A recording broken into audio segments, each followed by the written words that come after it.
Um, and what we have is what we have. And I read an interesting article uh, through Western Horseman over the weekend, and this person was talking about how you can kind of clump people into those different areas of the horse industry, but at the end of the day, we're all horse people, and we should appreciate what all that we have. So, but you need to think about the breed or the type of horses that you have, because there's going to be some things that maybe we have to consider based on that breed type, uh, or the gender, whether they're mares or geldings or stallions. Probably most of us have either mares or geldings, and certainly within the industry, you talk to people, and there are some folks that there's a particular gender that they like to have. I mean, me personally, when I'm looking for a new horse, I'm looking for a gelding. Just something that is sort of comfortable for me. Uh, how old are your horses? Because that's going to maybe contribute to some of our management decisions based on their ages. Are they young and growing? Are they mature? Are they older horses that maybe we have to manage a little bit different because they're getting up in years? And certainly we're starting to see now some changes in that, where it used to be a 12 or a 13-year-old horse was considered to be an old horse. Now we're looking at horses that are, past 20 and are still pretty darn active, but take maybe a little bit different kind of management and a little more care and thought in how we're going to keep them going long into their advanced years. You're going on a trail ride, so certainly activity, and that's probably an area that when I talk to horse people about how we're going to deal with things, is trying to do a good job of defining how active your horse is. A lot of times I'll run into people that think that they're maybe being a little more active than they truly are, and certainly that can have some changes in how we might manage or make suggestions on what we're going to do with our horses. And we're going to spend some time about this, because this is one of the areas from a management standpoint, is knowing how much your horses weigh.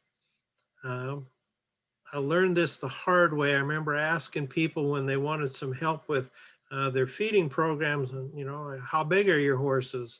And I'm thinking weight all the way through it. They hear how big, and I get back, well, they're 15 two hands tall. Well, that sort of gives me an idea, but it certainly doesn't help very much. So I've learned that when I need a particular answer, I got to ask a very specific question. So we'll think about that, and we'll talk about that, because that's certainly one of the areas that when it comes to management, knowing how big your horses are, how much they weigh, really does become important. And then it's your management because it's your farm.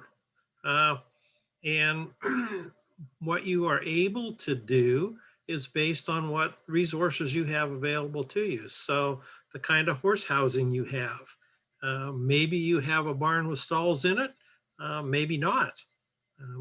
And it's okay whether you do or you don't. If the horses have got some kind of shelter, that's probably just fine for your horses, because that's how you're able to manage them with the resources you have. And you can be fine with that. I remember working with a gentleman that lived in Oklahoma, and we were talking about, you know, shelters for horses. And his comment was, well, if you've got a good cedar hedge, your horses will be just fine. And everybody needs to know that. It's like, well, what do you do if you don't have that cedar hedge? Then maybe there's something else we need to deal with. How many horses do you have? A lot of times that if there's multiple people in the family that are riding, then we're going to have more than one horse. And maybe we have an extra one or two. But how do we deal with the number of horses that we actually have on the piece of ground that we have to keep them on? Um, I know Dr. Ditch, when he was working very hard as a forage person, there's probably times that we would go look at places and say, this would be a lot easier to manage if we just had two less horses. But at the end of the day, we need to have all those horses for whatever purpose we have them for. So just sometimes saying, well, if you had less horses, we could do something. Well, then we just have to figure out how we use the resources we have to care for the horses we have. Here in Lexington, vet services, well, it would appear in many cases, because we have lots of large veterinary clinics, that veterinary services are very readily available, and they are and they aren't. But where you live, what kind of vet care can you have? What do you need to know in order to work with the vet services that you have? The same with a farrier. Uh, our horses are going to have some kind of vet care. We're going to have to probably think about, unless you are competent and capable of doing your own hoof care, having a farrier. And where are they? How available are they? Um, and to be real honest, how good are they? We all want to have the best care for our horses possible. So whether we read the book that says thou shalt have your horse's feet trimmed every 5 weeks or 6 weeks, or maybe it works for your horses on your farm that it's 8 weeks, and things like that, we can actually make those decisions and make things work. What kind of feeds do you have available, and how are you able to feed your horses? There's a lot of people, and it wasn't all that long ago, excuse me, when the big square bales were starting to become popular in certain areas, and we were starting to see them move in, and horse people were looking at them, and part of the issue was, well, I don't have the equipment to handle something like that. Well, there's ways to get around that, but there's still some things that it becomes something that you have to take care of. And I remember sitting at a meeting with a number of hay producers, and sort of sticking up for the horse side of the industry, and said, so what about the small square bale? And one of the hay producers said, well, they're just going to have to get over it, because we're going to go to big squares, because it makes it a whole lot easier for me to make hay. And that's what I'm going to do. And if I can sell it to people, whether they're horse people or cattle people, I'm making big square bales. So sometimes how we can do things becomes a management option for us, or a management consideration. But how you do it is how you're going to get it done. So let's start and as I said earlier, I think this is something that's really critical. And certainly when I'm working with horse owners and we're trying to maybe manage a feed program or look at how we can deal with horses, understanding how much horses weigh really is important. And when we look at these three horses, trying to figure out what they weigh, we have, everything from Percheron draft horses on the left to a young growing horse in the bottom right, and then a more mature horse up above. But a lot of times you will see people use examples, and I'm guilty of it as much as anybody, that we sort of have this standard weight of a horse. Well, it's kind of like an average size person. What exactly is average? So how can we deal with this? And first, like, why do we even care? Well, from a management standpoint, and certainly a feeding management, it's a guideline for how we're going to feed.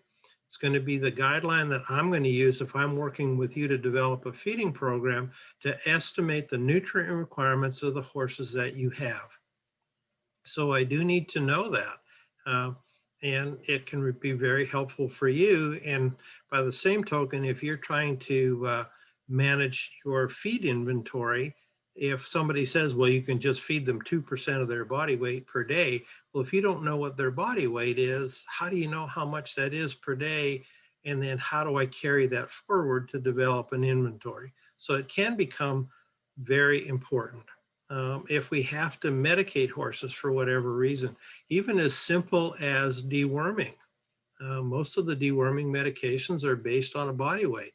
If you look at some of the pace dewormers, they will have great gradations on them, and you can dial it down and then deliver the appropriate amount of deworming medication for the body weight of the animal.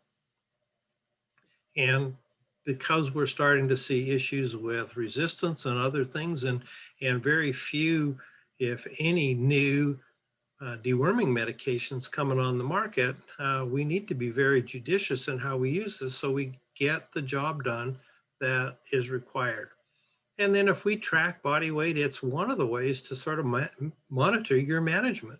You know, if your horses are maintaining their weight, staying trim and fit like this big Percheron gelding is, I think that's a really good sign that your management, you're doing a good job. If we see, you know, people that are struggling to keep weight on horses, knowing that their horses' weight's fluctuating, maybe gives you an opportunity to say, what do we need to do differently in order to better manage our horses? And by the same token, I think a lot of times people worry about horses losing weight. I go to some places, I worry about horses gaining too much weight because that's also not healthy and appropriate for the horses. So there's some reasons to know how to calculate or get this particular number for the horses that you own. So how do we do it? There's a number of ways. We can take particular body measurements, and I'll show you how to do that in a minute. A lot of times we can use heart girth tape, and we'll talk about that. For those of you that are very technologically savvy and you enjoy having things on your smartphone, there is actually a Healthy Horse app that you can buy. And when we get to that, I'll tell you a little bit more about it, but it can be used to help estimate your horse's weight. If for some reason you have a scale that is available, a livestock scale that you can get your horses on and off, certainly going to be the most accurate. The first three are purely estimates, and we need to remember that that's what they are. But if we do things consistently, our estimates should remain fairly consistent. But being able to step them on a scale is certainly a great way to find out that we know what our horses weigh. And we don't have to worry about it. As they said, there was something on Facebook in the last couple of weeks. They said, if you want to have a happy day, don't read the newspaper and don't get on the scale. I'm not quite sure what that means, but for our horses, we'll be happy if we can get them on the scale. And then for lots of us, what do? We guess. And some people are really good at that. Some people are not. Some work that was done a number of years ago with skilled veterinarians that did a lot of horse work, and they were given a group of horses and asked to estimate what their body weights were. And regardless of whether you had been a longtime veterinarian or only been out of school a couple of years, they were anywhere from 50 to 150 pounds wrong. So you might be able to get by with that, but in some cases, that's pretty good error and could certainly get you into trouble. But this is one of the oldest ways that we had for estimating body weight, was this formula. And you got a long tape measure and you measured body length in inches and heart girth in inches. And the interesting thing with the body length, notice where I put the cursor is your measurement has to go all the way around and to the point of the buttock, which is right about here. It's actually should be up a little bit higher.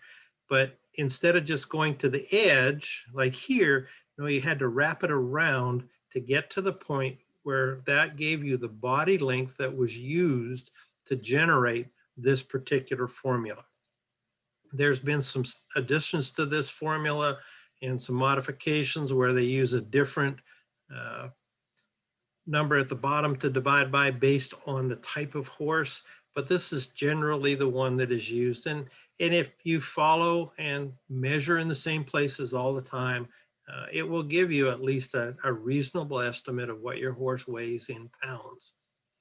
The heart girth tapes, lots of them around, lots of people have them, lots of, whether they are a pharmaceutical company or a feed company will give them out. Again, the issue with heart girth tapes is in a lot of cases, they are not big enough. I have one that goes to 1,325 pounds. I've seen some that'll go up to maybe 1,350 pounds, but in a lot of cases, they are not just big enough to actually deal with the wide variety of horses that are out there. So if you're dealing with horses that are in that 1,000-pound range and that's what all your horses are, probably going to be okay. But if some of you have some of the bigger horses that get up into that 1,250 to 1,300-pound range, unless you buy the more expensive heart girth tapes, you're probably not going to get one that will measure to the size that you need it to. And they're about 50 pounds plus or minus from an accuracy standpoint. The Healthy Horse app is actually designed and it was done in partnership between the University of Minnesota and the University of Kentucky. In complete transparency, you can buy it at the App Store, and it is available for an Apple or an iPhone or an Android. It costs $1.99. I do not get a nickel out of that $1.99.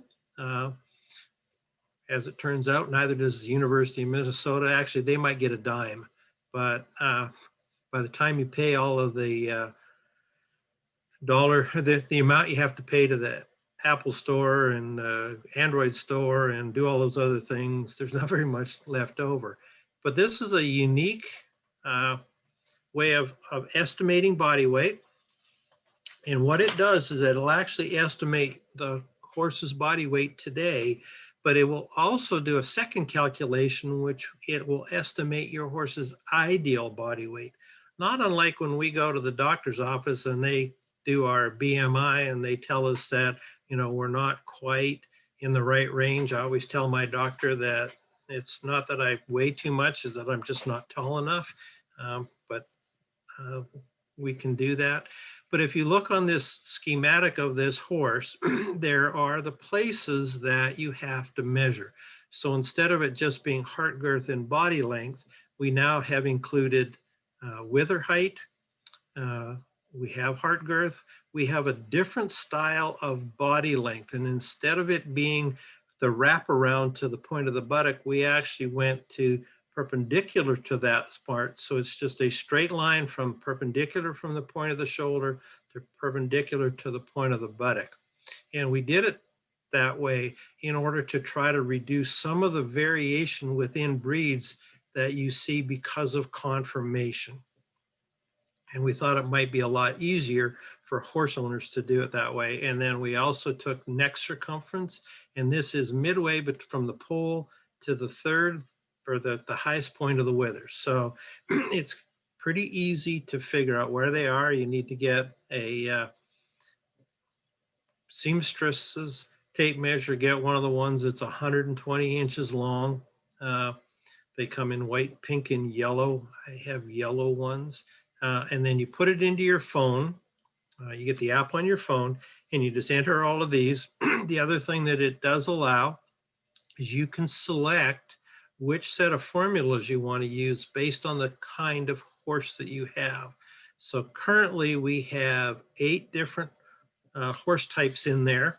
We have everything from Arabians, miniatures, ponies, saddle horses, stock horses, thoroughbreds, warm bloods, and draft horses.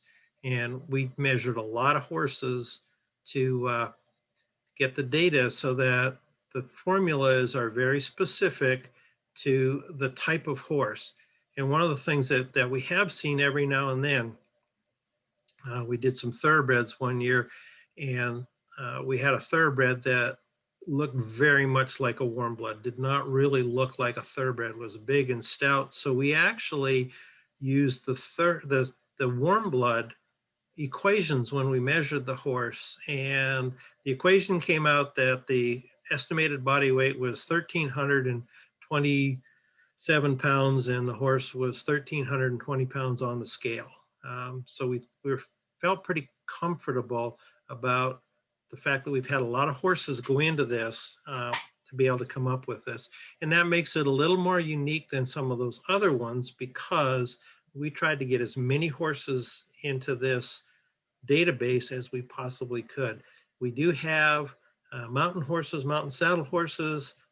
We just haven't finished working on the data to be able to have them to the app. But once you buy it, if we update it, if we add another horse type, it comes to you at no additional charge. So kind of handy. And yeah, I'm pretty high on it because I spend a lot of time. We have measured and body condition scored and put on scales about 2,000 horses everywhere from Tulsa, Oklahoma through parts of Kentucky all the way to Minnesota. Uh, and there's two of us that have been involved with this, and between the two of us, we have touched every single horse that's in the app, but kind of fun and not a whole lot of money. And then certainly if you can get them on a scale, it needs to be a big enough scale to handle the size of the horse that you're putting on there. So once we know that, and one of the other things that I think we can spend some time, because these are things that you could start to think about now. And we'll come back to it because of the session in August when we talk more about what you feed and why you might feed that and how you might use it. But I think you need to think about, what it is you're feeding, when you feed. In a lot of cases, depending on where you live and how you manage your horses, uh, maybe we're feeding twice a day, maybe we're feeding once a day, maybe we're checking them once a day, but we're putting hay out on a less frequent basis. And then we also need to have a pretty good idea of how much are we actually feeding. Again, when I work with horse owners, there's the two things that kind of keep coming up, keep coming up are, how big, how much your horse weigh, and do you have any idea how much you're actually feeding? And we'll come back to some things that I think we can do fairly simply that will help you from a management of your horses. First and foremost, though, and while you're probably not going to measure this, water is the most important nutrient that we need to supply, whether it be out on pasture, in a dry lot, in the barn, however we want to supply it, but delivering. And again, that 10 to 12 gallons per horse would be for 1,000 to 1,200 pound horse, and that's sort of the minimum or a reasonable expectation. If you supply that much, for the vast majority of situations, you're going to be doing okay. Now, if you've got pregnant mares that are lactating, or we have a really hot July in Kentucky that they're sweating a lot, or you're riding a lot and they're sweating a lot, well, for sure their water intake's going to go up. But if you look at those two on the far left, that yellow horse and the brown horse, when that pasture is really high in moisture, you're going to see that they maybe not drinking as much out of that temporary waterer because they're getting a lot of water that meets their needs from the pasture that they're drinking. So there's going to be some changes. By the same token, we get them on some dry hay, you might see that they're going to drink a lot more water. And certainly at this time of year, making sure they're drinking a lot of water when they're eating a lot of dry hay, so that we can keep things going through the gastrointestinal tract the way we want it to. Because in a lot of cases, if it's really dry, really mature, maybe a lot of fiber in that hay, if they're not getting enough water, then we start to see some of those problems related to colic. And so trying to keep the water so that it is palatable and they are drinking it because it's a reasonable temperature. It doesn't have to be all that warm, but they're going to drink a little bit more warmed water in colder temperatures. And where I come from, we were always trying to just not only keep the water a little bit warm, we were trying to keep the water from freezing solid, because I come from a part of the North America where, a nice warm January day might be -20. So it can get pretty cold, something to worry about. But making sure that we've got good sources of water is really important. How much hay are you going to feed? And again, this comes back to one of those things where we start to talk about how much we're going to feed them as relationship to how much they weigh. And well, you can say, well, I just throw it out there. Well, and you can certainly do that, but are we feeding what they need? Are we feeding and being sort of responsible with our feeding budget? Or are we just putting out all there? And, like this horse, it took me a while. I had to yell at him a little bit to get him to stand up because he was laying in that roll bale. Uh, Probably what you would call bed and breakfast takes because he was eating away without having to get up. We will talk about in general terms that you should feed at least 1% of their body weight. So that 1,000-pound horse needs to get at least 10 pounds of hay a day. And that is just to manage their gastrointestinal tract, have things going through the way it's supposed to. But that's a minimum. In a lot of cases, we'd like to be a little higher than that. And generally, if we can supply the nutrients or the most of the nutrients from the hay, that's going to make for a more economical feeding program. Hay nutrients tend to be a little cheaper than concentrate nutrients. And then we also need to think about how do we control intake. And certainly if we're feeding roll bales, that can be a real issue because if it's out there, they're going to eat it unless your horses are different than mine. They're going to eat because I think they like it. And again, it's something that came on Facebook not that long ago. You may have seen it, the little picture of the miniature horse that the comment was built for feed, not speed. And it was pretty round and I think probably pretty close to the truth. If we're feeding grain, and we may need to because we need to supply some additional nutrients to meet our horses' requirements. Again, scoops and quarts and tobacco cans and coffee cans and ice cream pails. And it's amazing the inventiveness and the ingenuity of horse people to come up with something that they use to measure grain to feed their horses. But if you call me and say, I'm feeding a particular feed and I'm feeding, 2 quarts, that doesn't tell me very much unless you're using the quarts that the feed company may have measured their particular feed in, and then it will tell you about how many pounds that is. Now, is it deadly accurate? No, because it's going to depend on how you fill those various scoops. And some people are really good at packing it in there and getting a lot in. It also depends on how big the scoop is. Everybody kind of thinks, well, they're all 3-quart scoops, but they aren't.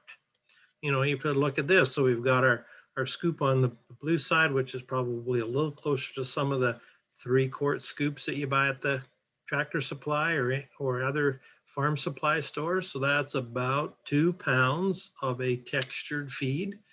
That metal scoop that's a little bit bigger, now we're up to 3.5 pounds. So if you have told me that you're feeding 2 scoops of a feed, and we're looking at how we're managing your feeding programs, 4 pounds versus 7 pounds is a really big difference. And think, well, yeah, it is, but it's not, is it that big? It's like, it's almost double. And if that's per day, so now we're at looking at what, 3 pounds a day times 7 days a week. Now we're at 21 pounds, and that's per horse. If you had 2 or 3 horses, if we didn't need to be feeding at 3.5 pounds twice a day, but we needed to be at 2, just think about how much money you might be able to save on your concentrate feeding. And in a lot of cases, while we would like to make sure we do a good job, I think it's not a bad thing to think about how much it's costing us to take care of these guys every day. So please consider that we're feeding hay in pounds, not flakes, or if it's a roll bale, hate to tell you this, folks, but all bets are off. How much are they actually getting per day? We can estimate it, but we're going to be struggling. And same with grain. How many pounds? I had a horse owner that I worked with many years ago that for some reason, was not going to invest in a small scale to weigh her grain out. But she used to take a scoop, put it in a plastic bag, and then when she went to the grocery store, this was a long time ago because they still had scales in the produce department so you could weigh how many bananas you wanted to buy. And she would actually weigh her grain on the produce scale at the grocery store. I always wanted to go and see what the produce manager said to her if he ever caught her, but never got to do that. The other thing that as it says on this is if I'm giving you a feeding suggestion on how to feed your horses and use different feeds, they are all going to be in pounds per day. My calculator doesn't work in flakes and it doesn't work in scoops. It only works in pounds. And the nutrient requirements are all based on a body weight and a specific weight of things per day. So knowing a little bit about it, and it could be as simple as we know how much our bales weigh. So if they're small square bales, you can get a scale that will do that pretty easily. And I know I've been watching on a lot of the hays that's been for sale lately for horse owners. One of the pictures that they always put on is a bale that is hooked to a scale and shows you that their bale weighs 55 pounds or 65 pounds or 40 pounds, whatever it might be. But that's pretty important to know because in addition to we know what we've got in a quantity and how long we need to make it last, but we also then know what our hay is costing us per pound, so we know what it's going to cost us per day to feed our horses. Is it a good deal to buy a bale of hay at $5? Well, it depends on how much that bale weighs. If it's a 80-pound bale, that's a pretty good deal. If it's a 40-pound bale, not as good a deal. Now, that's not to say that 40-pound bales might not have a place because that's what you want to handle because it's your farm and your horses, but you need to realize there's some differences there. One of the other things from a management standpoint, and you see this and it's highly variable across the horse industry, but in a lot of cases, horse owners seem to be somewhat reluctant to use a hay feeder. And when I've talked to horse owners, these are some of the things that they have told me. Well, they don't want to spend the money for the feeder. You know, okay, we can maybe talk about that. They're not really convinced that their horses waste very much hay. Certainly depends on how you feed and what you feed. I've had horse owners tell me that they're very concerned about their safety of their horses. What if they're running around where the hay feeder is and they run into it? Now, in this picture, that's a pretty good size hay feeder. It will hold one of those 3x4 by 6 square bales. So it holds a pretty big bale of hay, and it certainly does show up. You couldn't accidentally bump into it unless you had your eyes closed. And I guess my thought is that if horses can't avoid that feeder, I'm not sure I want to take them on that trail ride with you guys in May. Now, granted, there can be times where accidents happen. I understand that. But in the general sense of things, I think there's enough really good feeders out there that safety is not that big an issue. Some people think they're not very easy to use. And there are some out there that I couldn't agree with you more. They aren't easy to use unless, like this feeder in the picture, I mean, you have to have a tractor that has the capacity to lift up a fairly large bale to put it in the feeder. If you don't have that equipment, yeah, then they're not going to be easy to be thrown small square bales in there. And then the one that while it probably has some correctness to it, I'm not sure that it's right. Well, if you feed them on the ground, it's more natural. We're comparing horses that are grazing to horses that are eating hay. And while their head is down when they're eating hay on the ground, and there's certainly some benefits to that, there are other differences that I'm not sure that I worry about this quite as much as some horse people do. So there has been some work done, but people need to think about it. The feeder is a barrier and it does provide some space between the horse and the hay. So they have to work at pulling the hay out of that feeder in order so that they can eat it. It's going to come out of through the slats and it's going to land in that tray and they can maybe pick it up before it hits the ground.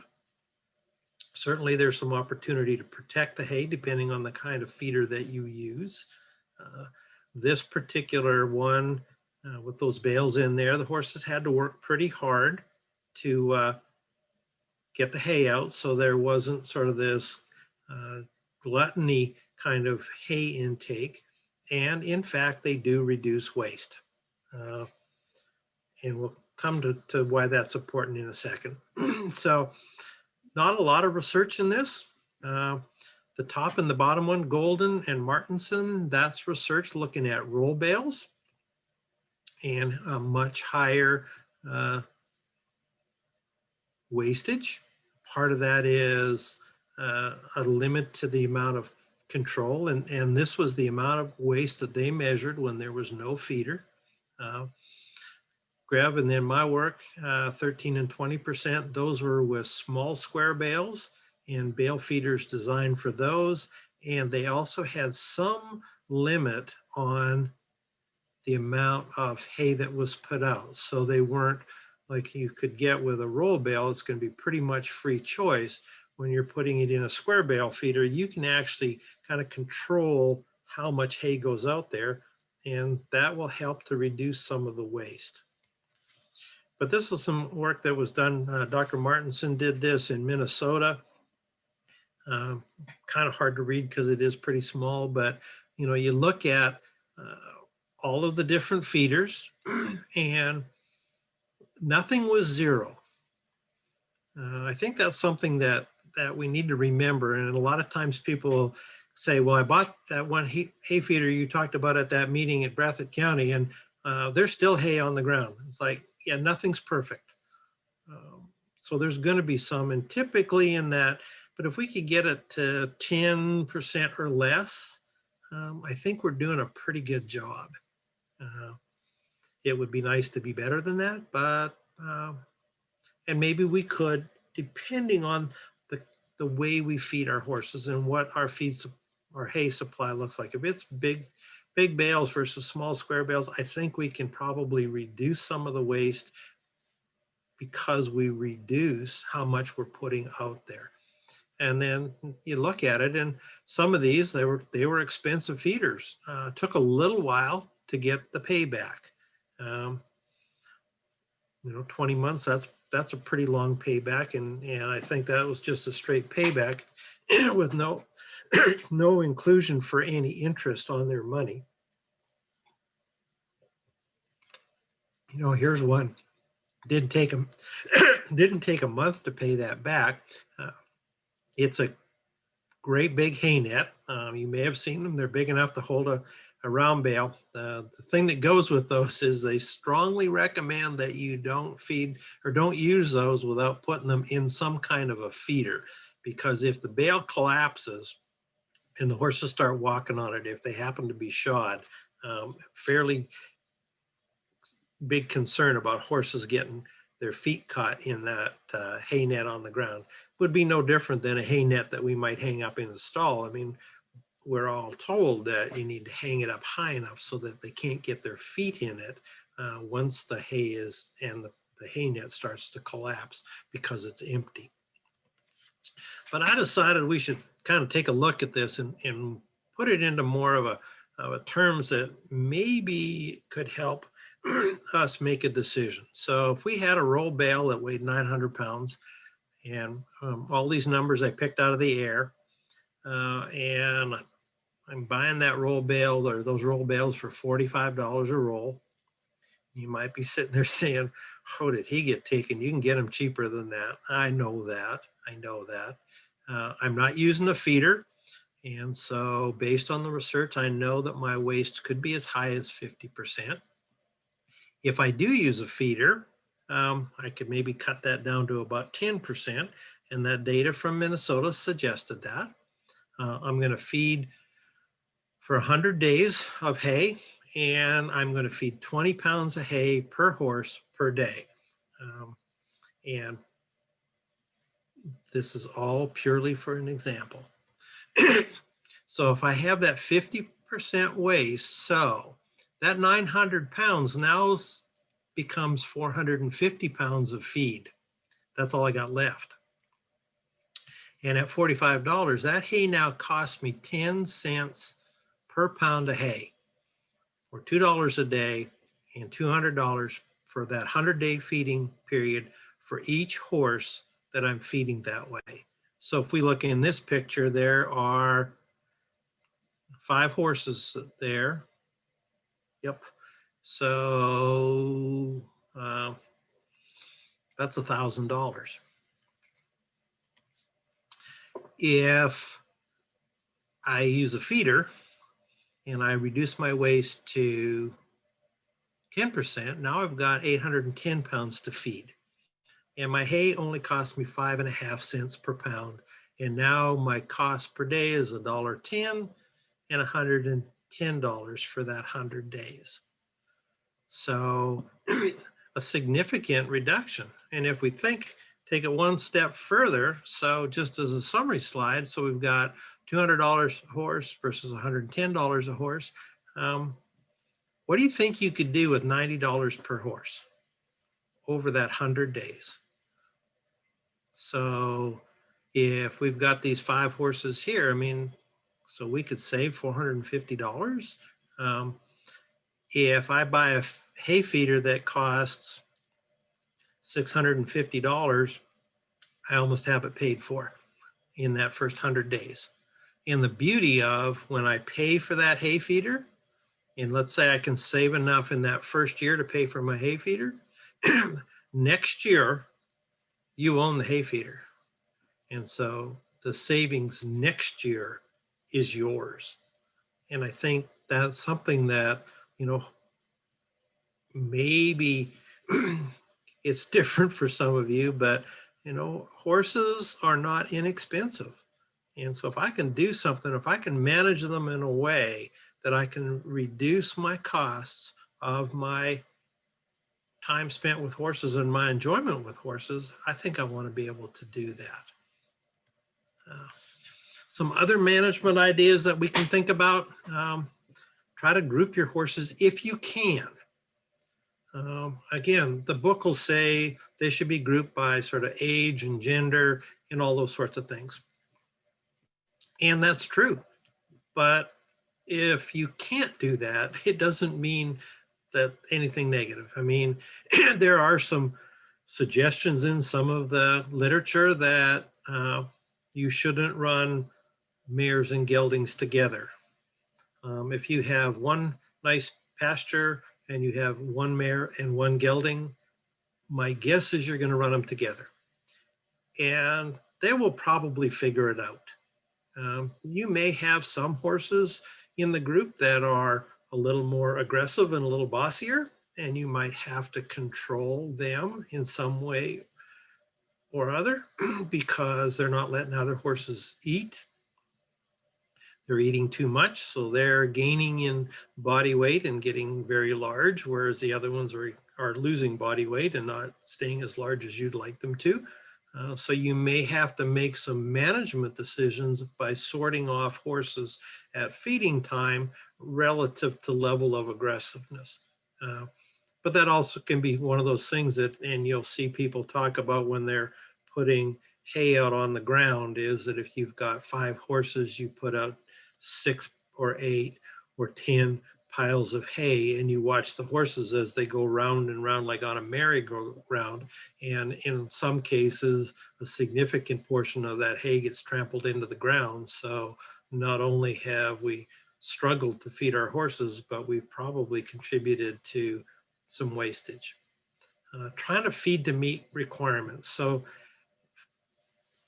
that's probably one of the ones that's the hardest idea to actually meet.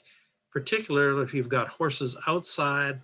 Now, if they're coming into the barn and you're feeding twice a day in a stall, you can do a pretty good job of certainly feeding to meet their requirements, and you can control waste and you can control feed intake and do all those sorts of things. If we've got horses that we're managing them a little minimally, where they're outside, they do have some hay that they can come to. Maybe we have grain that we can feed once a day to the horses. We can certainly control their grain intake, but we may have a slightly greater challenge to control their hay intake. We had a horse at the university. She was one of my teaching horses, and I also used her as a research horse, but she was quite entertaining. If you put her in a pasture with 4 or 5 other mares her age, she would just stand at the one bucket uh, when they fed grain in the pasture, and then she would finish that, and then she would just walk down the line, and she never was overly aggressive, but she would just walk along, had a presence, had a look, and all those other horses would just back away. And so she would get probably at least half of everybody else's grain, uh, just because she could go and bully them all to get away from their grain. And so she would do that. I really prefer that we don't feed horses on the ground. In some cases, we don't have a choice, but then we need to appreciate that there are some issues with that. We're going to have that feed wastage. We're going to have some opportunity, particularly with what the weather's been like lately, where, it's been kind of wet and soggy, that we're going to end up having a lot of things tramped into the mud. If that happens at a more warmer time of year, there is the opportunity that, that feed will spoil. And we really don't want horses eating that spoiled feed. It can lead to problems like botulism, and it does happen.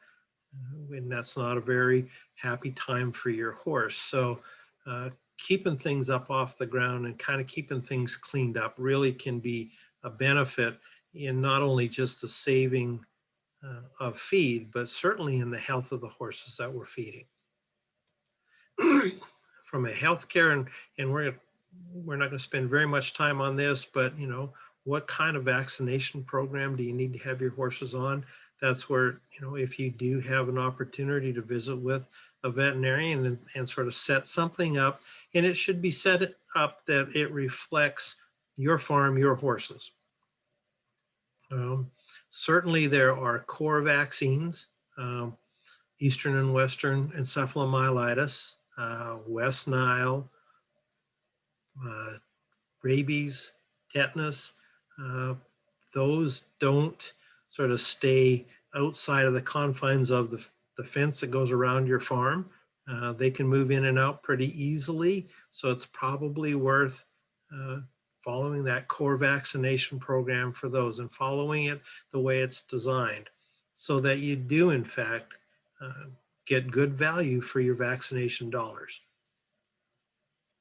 One that's probably, that they talk about the West Nile and even some of the encephalitis, triple E, making sure that the horses are vaccinated on the appropriate schedule really can protect them.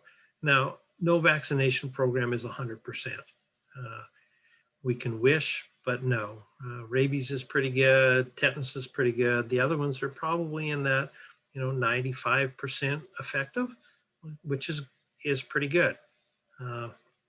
But thinking about that, there are other vaccinations that if you were in a different place or if you were hauling a lot of show horses that you might be looking at rhinopneumonitis, you might be looking at flu.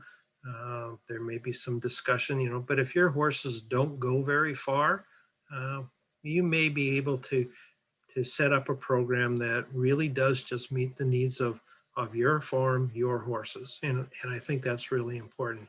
You can get really carried away and vaccinate for all sorts of things.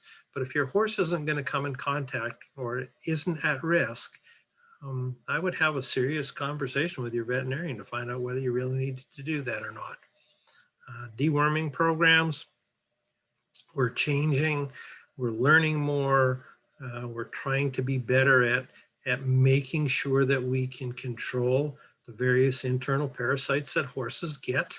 Uh, we're starting to see that there are becoming more and more of the parasites that are resistant to the products that are out there.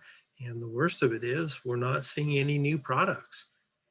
And part of that is, and despite what some people think about how big the horse industry is, it's really not that big a market in order to justify the tremendous expense that it can in order to develop a dewormer. So I wouldn't expect to see anything new coming down the pipe, but one never knows. And certainly with all the science that's going on, there may be something new and different.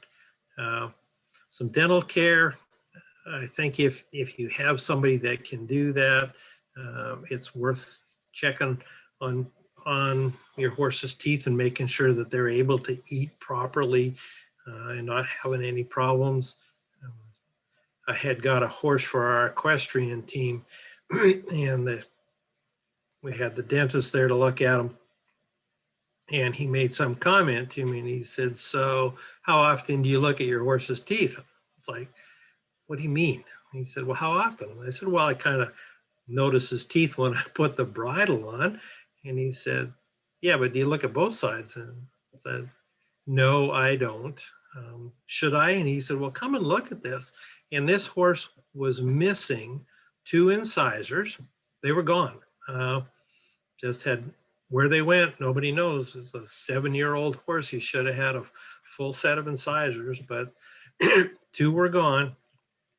And the opposing teeth were quite large and causing quite a bit of interaction in his mouth. And it was sort of like, now I know why he doesn't like to be bridled in a certain manner. But so just having a check. One of the other things, and it's not maybe really related to dental care, but I know that there's been a little higher incidence in some areas in Eastern Kentucky of foxtail in hay.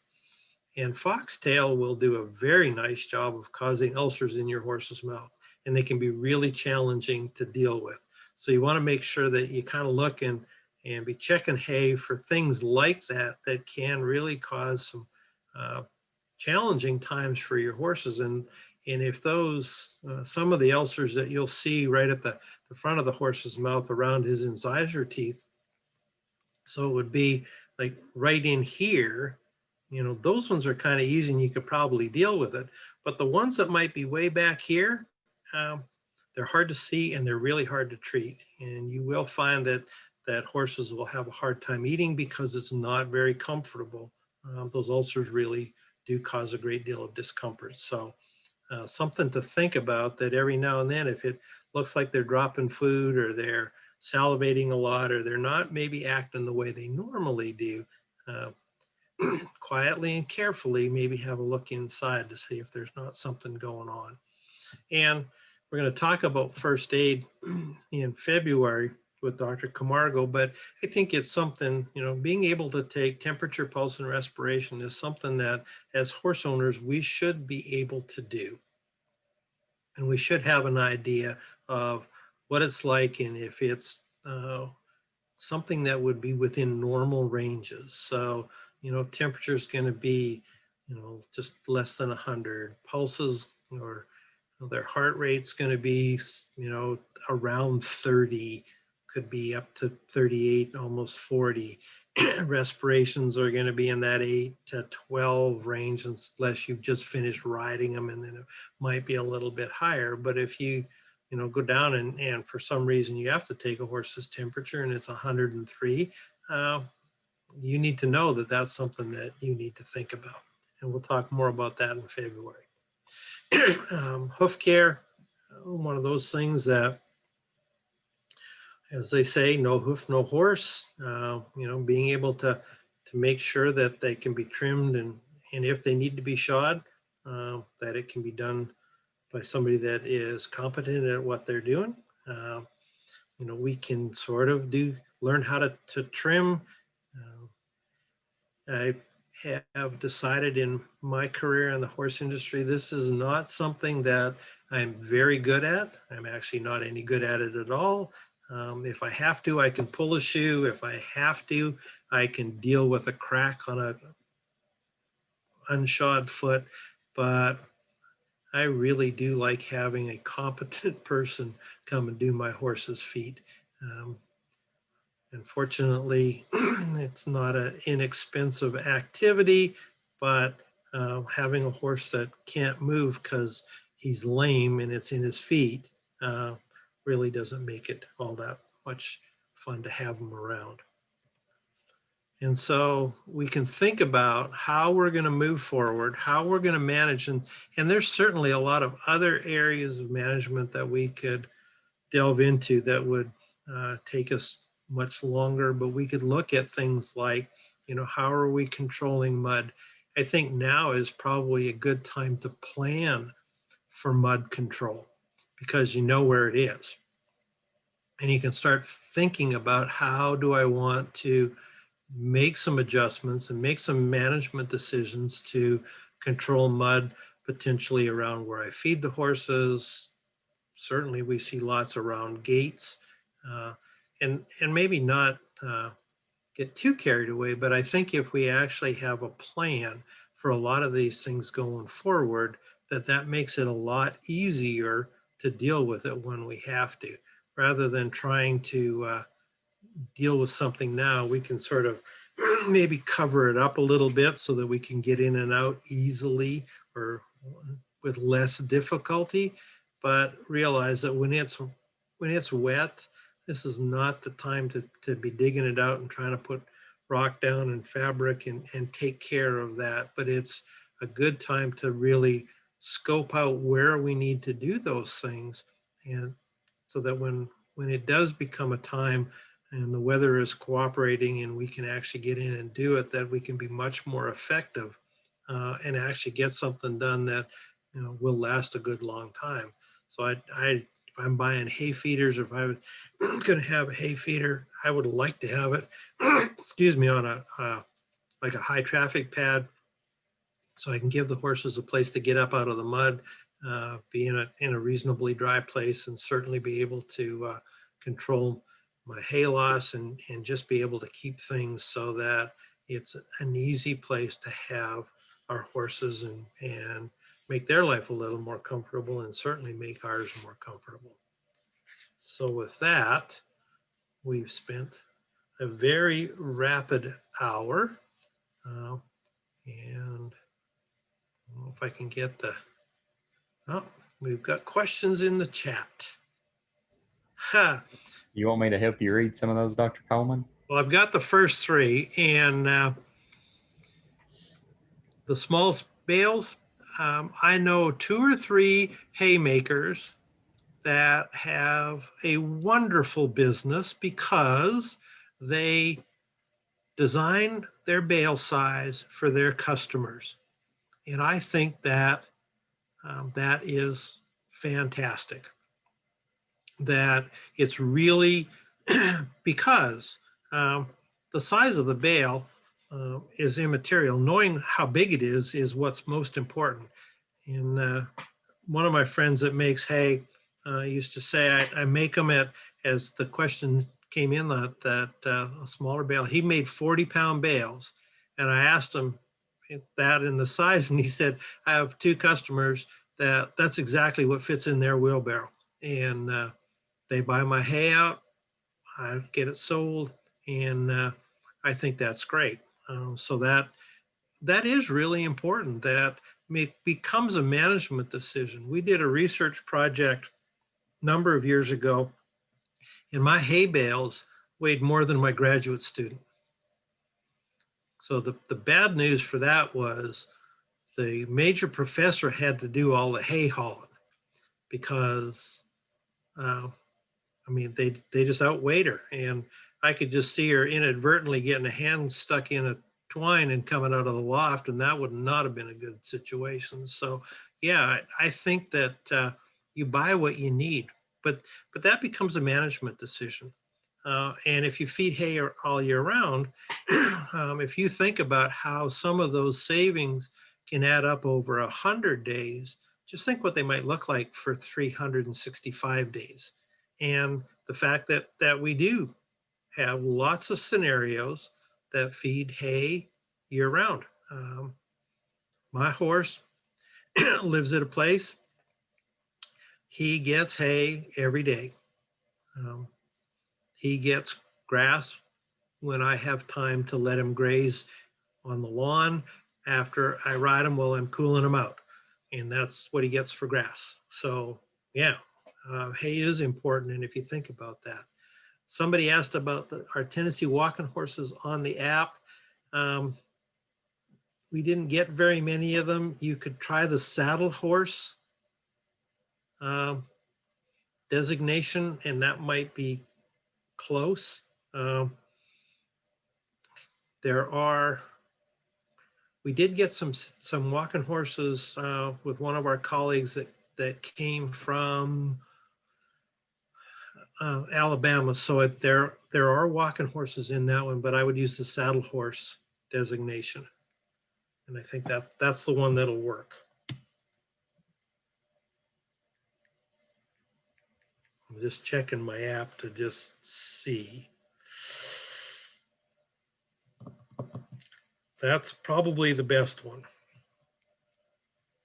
I'll just put in a quick plug here for our forage tasting. I know Dr. Coleman does the rations every year, but we do free forage tasting in the fall. So if you've got hay and you want to know what the protein level is, what the digestibility is, we come out and we'll do that service every fall. Usually it's free of charge. So Well, and if Reed, I think that's part of the Eastern Kentucky Hay Contest. That is one of the best extension activities that there is. I really wish horse owners would take a greater interest in that because it is amazing.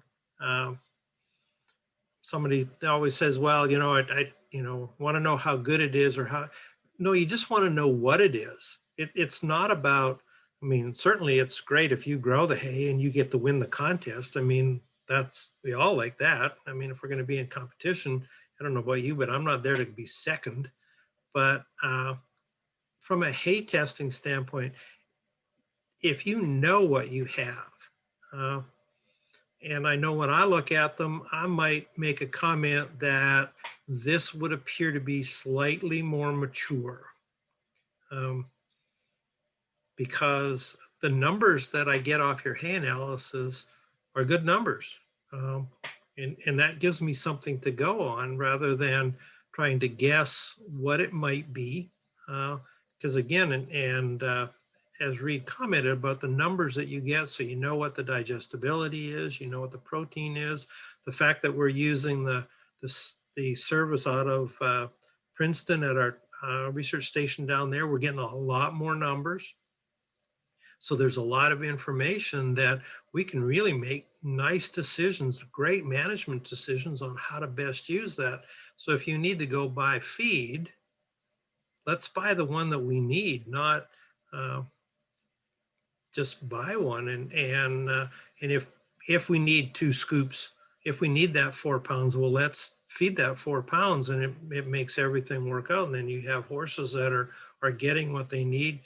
They're able to do what you would like them to do. They're maintaining their weight. They're healthy. All those sorts of things. And it's really there's been some articles lately in some of the cattle magazines where they talk more about not so much whether it's good or bad, but just what it is. And I was like you, Reed. I was raised to be on time, but I was also spent a lot of time with some really great nutritionists, and that's one of the things they just pounded into our heads. It wasn't how great it is; it's just what it is. So, strongly recommend you use that. Take a good forage probe, and if Reed will come out and do it for you, wow, you get to make a great relationship with your county agent and learn a lot of stuff. So he maybe could look at a bale or two and see what your weed problem might be, or, that whole foxtail thing. I mean, that showed up after the horse started to have ulcers, not before. And that's unfortunately what usually happens because we don't look, and it's a bigger problem in my mind in roll bales than it is in square bales. Not that you're not going to get foxtail in small square bales, but the fact that we're breaking it open and we're looking at flakes, even inadvertently, um, we're more likely to make some better management decisions on whether that flake goes in with the horses or it doesn't. Just because we're looking at it. When you put the roll out, kind of is what it is. One thing I guess to add real quick is, square bale weight. I know you talked a little bit about that, Dr. Coleman, but that can vary so much. And I think there's a huge variance in claimed versus actual, but you could really make a huge step in management just by weighing, a few bales and taking an average. Yep. Or, if somebody, and I mean, you can go and buy one of those scales. They weigh up to 100 pounds. They're not terribly expensive. Find a place to hang it in the barn and go on. I mean, I know people that are using the big squares, and those are huge flakes. And they actually have a system where they dump it down onto a tarp and they weigh it, and it goes out to the horses, and they spend, it appears to be a fair bit of time, but as the lady described it, she said, we're saving so much on hay, and our good hay is going a lot further. That is absolutely worth it. And if you look in this picture, uh, this is in the fall, but if you don't clean all of this up, and so there's manure and there's hay and there's no hay feeder there. I used to get chided for using this picture all the time. It's like you preach about using a hay feeder and then you show us a picture of really pretty hay dumped on the ground. Yes, I do. But this also becomes, when I talked about places that, hay can spoil, and if horses get picking on this, it may not be good for their health. Plus, this is a great place for flies to grow. So if you'd like to control your fly population, keep things like this cleaned up. And that's where, if this was in a feeder and on a high traffic pad, it would be way easier to clean up, and things like flies and other things that are going to bother your horses much easier to control. Perfect? Nothing's perfect, but certainly way better than doing this.